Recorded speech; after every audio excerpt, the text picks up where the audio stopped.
Dalam sebuah riwayat hadis sahih, Nabi Muhammad SAW menceritakan ada pelaut Arab yang tersesat dan terdampar di sebuah pulau. Di pulau tersebut, para pelaut itu bertemu dengan sosok tinggi besar yang mengaku sebagai Dajjal. Para sahabat kemudian bertanya, di mana letak pulau tersebut? Nabi menunjuk ke arah timur dan mengatakan Laut Yaman. Dari kisah hadis ini, kemudian banyak yang berasumsi bahwa tempat yang dimaksud Nabi adalah Pulau Sokotra. Pulau Sokotra merupakan sebuah kawasan kepulauan kecil di Samudra Hindia. Secara administratif, pulau ini masuk ke dalam wilayah Yaman. Letaknya kurang lebih 380 km sebelah selatan Jazirah Arab.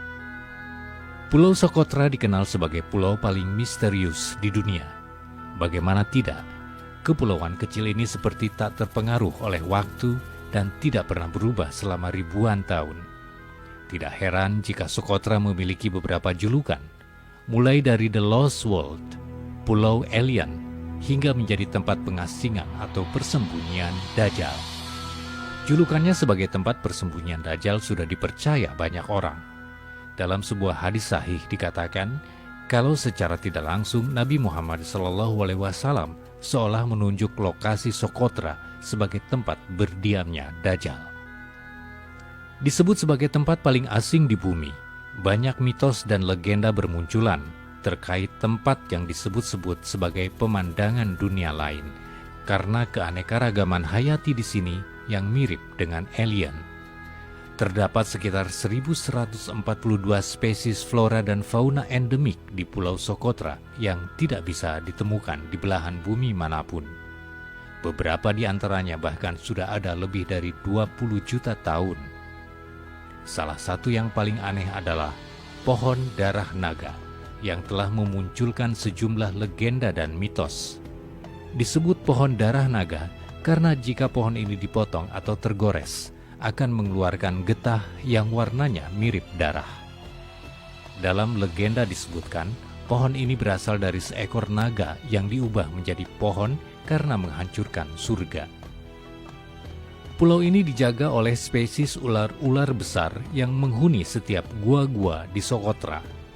Terdapat juga bunglon endemik yang oleh penduduk lokal dianggap ajaib karena desisannya dapat membuat siapapun yang mendengarnya menjadi bisu.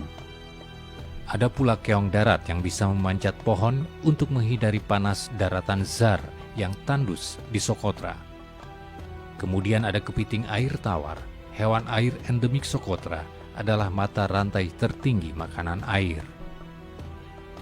Pulau Sokotra sebetulnya adalah pulau berpenghuni dengan kondisi alam yang seolah tak tersentuh perubahan zaman. Kondisinya masih sama seperti ribuan tahun yang lalu. Penduduk lokal pun tak tersentuh oleh peradaban modern. Adat istiadatnya kuno dan masih sama dengan ribuan tahun yang lalu. Dalam perdagangan misalnya, mereka masih memakai sistem barter. Karena keunikan ekosistem dan pulaunya, UNESCO menetapkan Pulau Sokotra sebagai salah satu situs warisan dunia. Meskipun begitu, tempat ini sangat jarang dikunjungi oleh wisatawan, entah karena lokasinya yang begitu terisolir dan jauh dari peradaban manusia, atau takut jika sewaktu-waktu Dajjal tiba-tiba muncul dan menyerang setiap wisatawan yang berkunjung.